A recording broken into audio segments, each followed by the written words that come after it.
When did your already low expectations turn out to be too high? About 10 months ago, I married my boyfriend of 5 years and finally got my Disney wedding. Well, kinda. Because everyone attended except my younger brother Derek, 25, and my parents. But the worst part? Their absence wasn't even that surprising. For context, Derek was the epitome of a golden child. In fact, scratch that. He was a golden nugget who could do no wrong. Ever. From the moment he could move outside of our mom's womb, he commanded attention everywhere. He won every academic competition in elementary school. In high school, he was student council president, graduated top of his class, and was crowned homecoming king. While athletic and conventionally handsome, he pursued theater in college before focusing on his marketing degree. I still remember the extravagant celebration my parents threw for his first acting role in a regional commercial. They invited literally everyone they know, every friend, every relative, and each person was served with extremely expensive champagne and catered food. The professional headshot they hung above our fireplace is still there today. My mom dusts it every morning, and when, that same year, I earned an honors nursing degree after years of rigorous study, I obviously expected my parents to not care that much. Like, maybe they just hug me and move on or say good job, but instead they just nodded and returned to planning Derek's next audition. Fast forward a few years, and Derek's 28, a VP at a marketing company, and a corner office and company car. I know all this because my parents never fail to mention it at every family gathering. Meanwhile, I work as a registered nurse at a respectable hospital. I've saved lives and comforted people through their darkest moments. I've had old people thank me for not letting them die alone, but I guess it's not the kind of job my parents brag about. Sometimes I think back to childhood. My dad always pinched the extra fat on my arms and legs, enrolled me into fat camp, and constantly put me on the most extreme diet plans. And as if that wasn't bad enough, he'd always remind me that Derek never struggles with his weight, or you could look as good as your brother if you just tried harder. Luckily, by high school, I mastered the art of pretending these comments didn't hurt, but over time, with very expensive therapy, I've accepted these differences. What choice did I have? For years, I tried earning my parents' approval,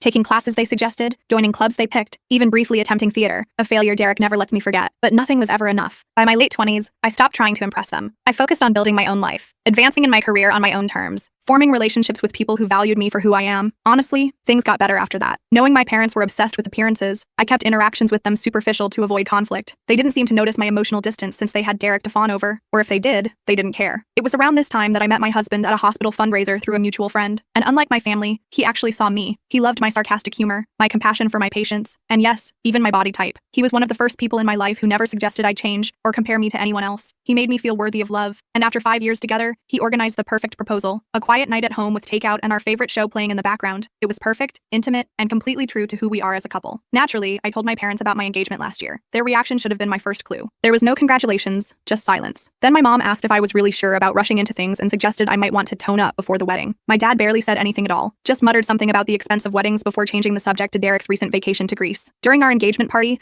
my husband noticed their odd behavior that I was too nervous to fully process. They spent most of the evening huddled in a corner over my mom's phone, barely interacting with any of our guests or my future in-laws. Later, my husband told me he overheard them talking to Derek on the phone, who was clearly upset. I always knew my parents were shitty, as you can probably tell from this story, so I expected the worst. And still, they ruined it. I can't tell you what happened next in this video. The full story is on my channel.